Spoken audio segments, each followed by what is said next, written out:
Okay, here we are. Let's see if we can make this work on our first try. All right, it says I'm live, so I'm just going to start talking. Man, it's been a long day. Real estate's crazy right now in a lot of different ways.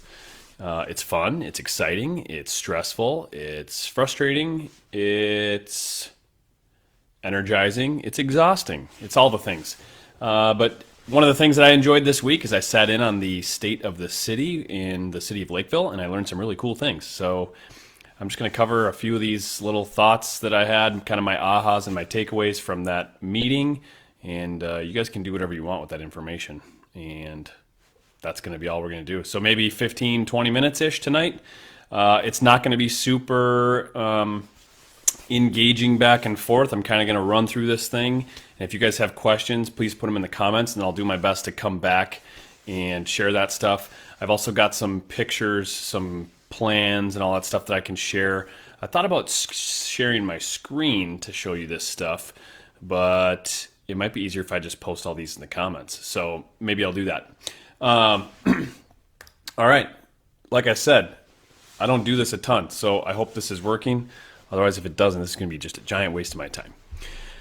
Okay, the theme of this whole meeting was the story of Lakeville is rapid growth. And Doug Anderson, the mayor of Lakeville, is the one who hosted this. This was his last State of the Union, and he spoke a little bit about his I think 6 years up till now, and he didn't say much about where he's headed or what his plans are afterward, but he did say he's very proud of what he's helped build here and where Lakeville's going. So here's a really crazy stat that they threw out that I thought was really interesting. I think he said he went back to 1950. The population of Lakeville in 1950. He said a number south of 1,000. I think he said it was like 800, but I've got here on this census, 1950, 1,356 people in the city of Lakeville in 1950. And today we are at 69,000, the ninth largest city in the entire state of Minnesota. And that census was, I think, of 2020. So we've grown quite a bit since then even. It's probably well over 70,000 by now. And like I said, it's on track to just continue to skyrocket. Anyone who knows Lakeville knows that a lot of that land on the south side of town is still very developable. Is that a word, developable? I don't know. It doesn't matter. This is social media. You can say whatever you want. There are more single-family homes than anywhere in the state. We'll talk a little bit about that as I go through here. You're going to see me looking down here. I've got a whole thing of notes, so I'm cheating a little bit. It's not all off memory. One really fun fact about our demographic, and this is super, super awesome. You guys, 80% of the city of Lakeville has a degree past high school. That's pretty awesome. Let me see here. Okay, one of the things that he did touch on is he gets a lot of phone calls about concern from people who have lived in the city of Lakeville for many, many years and fear that the growth is happening too quickly. He made it a point to hit that. I mean, he really talked hard and long about planning and how important planning is and infrastructure. And so there's two things that he really wanted us to know, and that was two promises basically from the Planning Commission at the city of Lakeville. And that was one, the objective for growth is one that focuses on single family. And the second one is that any multifamily will be on a scattered basis. So they don't intend to build any clusters of apartments. There's some neighboring towns that I think we're all aware of. I won't name names. And they kind of put all their multis in one place. And they just don't believe that that's the best way to do it. So any of the multifamily stuff is going to be scattered, but they are really, really dead set on being a community that's focused on single family homes, which I think is absolutely amazing. And one other thing that they talked a lot about was while our demographic is a lot of young families moving out this way and taking advantage of our amazing schools, there's also a lot of the boomers and that want to stay here. And so you're going to start seeing some more senior housing, some more 55 plus. I think there's one either going up or complete right at Cedar and Dodd. And there's going to be another one, kind of a new concept. They didn't talk much about this concept, but it's going to be right near Hosanna, and it's more of a cooperative. I don't know anything more than that. So if you want to find out more on that stuff, go ahead and do your research. I'm sure there's some stuff on their website. Jumping down to business and infrastructure. Currently, Lakeville has 1,365 businesses that call Lakeville home, and that does not include people who run out of their house. So anybody who's running a small business out of their home is not counted in that number. It's really, really amazing. And he being Doug, the mayor of Lakeville, talked a lot about our tax rates here. And I didn't know this, but Dakota County actually has some of the lowest tax rates in the entire state. And Lakeville has Lakeville has the lowest tax rate in all of Dakota County. And that in large is due to the presence of businesses that we have. And that is only growing. I mean, anyone who spends time, kind of right off 70 down by Air Lake, the industrial area, sees all that expansion of warehouse space. There's an Amazon facility now, and they are talking about another 1 million square feet in industrial that is actually going to be filling that. It's not set in stone, but it is in conversation. So just be aware that could happen, and it most likely will. They opened their 4th municipal liquor store, so that's down there off 70, right by Harry's. If you guys have never been to Harry's, that's an amazing spot.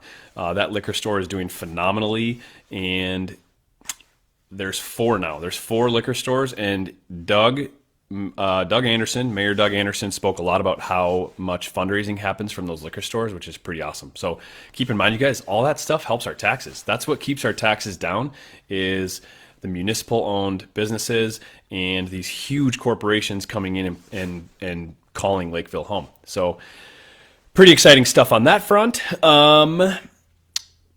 He did also add, he said, admittedly, you will run into your fair share of road construction this summer. There's quite a bit of projects happening, and some are related to Parks and Rec, some are just related to street repair, and some are expanding. So he did warn us of that. I don't know the specifics, but if you go to the Planning Commission's website, you'll see all that stuff. Okay, let's talk about schools a little bit. United Christian Academy just purchased land at 35 and 70, so that's right down there by Harry's where all that growth is. I don't know a lot about United Christian Academy. If somebody does know a lot, go ahead and write in the comments. I think Carissa had mentioned to me today that they are moving from Bloomington down to this space, and that will take on 1,600 students. So that will be a private Christian academy that will house, I think they said 1,500 first through 5th grade, or maybe 1,500 K through 5, and then 100 preschool or something like that. So 1,600 total. What else we got? Lakeville is adding its 9th elementary school. That will be off Highview and 186th. That is expected to be completed in fall of 2024. So we have a little bit of a ways to go. But just another elementary school in Lakeville is just crazy to think about. Parks and Rec. Okay, this is like my favorite part. The hockey comment that I made earlier. Some of us already know this if you're tied into the hockey world, but I think this is just absolutely amazing. Those of us that are familiar with Hossey Arena in Lakeville, it's the home of the Cougars. Go Cougs. They are adding an outdoor sheet that will have, it'll be covered, outdoor sheet, refrigerated ice, and that will be open October through March. So that's super, super exciting. I can picture like some Winter Classic type games out there, and I think that would be really, really fun.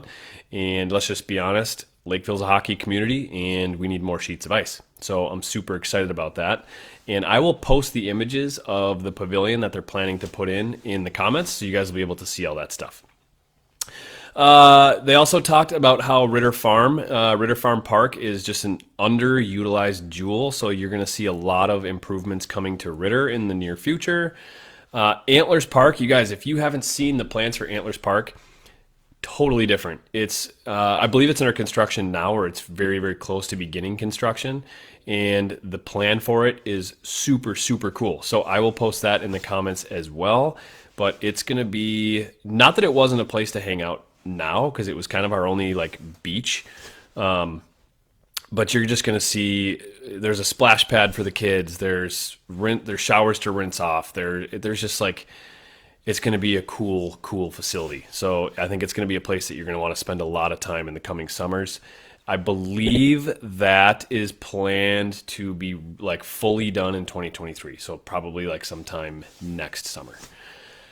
Other things worth mentioning, and these are really cool. So they are, the city of Lakeville is unrolling a new water meter called Water Smart. I don't know a whole lot about this other than it's real-time water usage monitoring. So you're going to be able to see, and it's going to, I'm guessing, come out in waves. Not everybody's going to get it at once, but you'll be able to see your water usage, which is kind of cool. So the city of Lakeville is pushing to, I think, be a little bit more efficient. Probably one of the most common questions that the city gets is, when are we getting more restaurants? And there's two things that I want to talk about that are really, really cool. First off, if we want more restaurants, you guys, we have to go out and eat more. So let's make sure we're supporting our local restaurants. I think the last time I sat in on one of these meetings, they brought up this same topic, and like one of the stats they threw out was like, everybody wants new restaurants, but when you look actually at how many families are visiting these restaurants, it doesn't justify the amount of restaurants that everybody says they want. So the only way we can really drive business is to support them. So make sure you're getting out and supporting them. With that said, a brand new place just opened in downtown Lakeville. It's called The Better Half. It is mainly, and I don't want to speak for them, but the vibe that I got was mainly like a breakfast and lunch type place. Oh, I got a frog in my throat. Hold on. I'm talking really fast. I'm talking a lot. All right. So it's mainly a breakfast and lunch spot. So, but just very fresh vibe in there. Food was amazing. I had the eggs Benedict, and it was honestly incredible. The one thing that I think I love about this place is like, finally a legit breakfast place where you can also get a good coffee that's not just like, what's that, like mass berry blend or something like that? It's not like a Folgers in your cup, right? This is a legit latte or a legit mocha or an Americano or whatever you want to do. They can do it all, and you can have an awesome breakfast. So I have not been there yet for lunch or dinner, but I'm excited to continue going there. That's going to be a regular spot for me. So, and then the last thing as it relates to restaurants. This one's really cool. I hope this concept works, because if it actually happens, I know like my kids would love to go there. Is they are discussing putting a restaurant at the Air Lake Airport, which I think would be so fun to just be able to bring your kids there and see these little Cessnas coming in and landing. And I just think that would be so fun. If you're from here, you guys are probably familiar with Flying Cloud, which is the airport out of Eden Prairie. And it reminds me a lot of the Air Lake, the Lakeville Airport, but it definitely gets more like private jet type attention or usage. And I just think it'd be so cool if like our airport started to do that. So they're talking about there's already additions of more hangars, and so there's growth happening at that airport, which is really, really cool too. So fun stuff. And moving on from restaurants. One thing that was really cool is they are working on a new police training facility. This facility would actually be used as a regional spot. So I think currently they all train in Jordan, which is a little inconvenient for a town of 70,000. So they're going to build a state-of-the-art police training facility that will probably be used by other local departments, which is really, really awesome. And I think that's about it, you guys. I went really, really fast, so I'm sorry, but the good news is this is recorded and you guys can go back and watch it. But in summary, Mayor Doug Anderson says the city is right on pace with where it wanted to be when it created its vision in 2013. That vision still stands true today, and they're going to stick to it and continue to grow and move on in a really responsible way, and that's what I love. So the great thing about Lakeville, you guys, is that the schools are amazing, the people are awesome, and it hasn't lost its charm. It still has it's still got the small downtown. It's still got good restaurants. It's a really great place to live. So I hope you guys enjoyed this and found it informative. If you have any questions after listening, go ahead and throw them in the comments, and we will have some cool conversation, hopefully, in the comments. And I'm looking forward to the next meeting when I can hopefully spill some beans on some other stuff. So, okay, we've got a comment from Andrea Zimmer. She is related. There's not a lot of Zimmers out there, you guys. Andrea says, how are the bloodies? I don't know. I'm a responsible young man. I did not drink alcohol. And then the other comments are my wife. So, anyways, thanks, guys. And I'll do another one of these another time. Appreciate you. Bye-bye.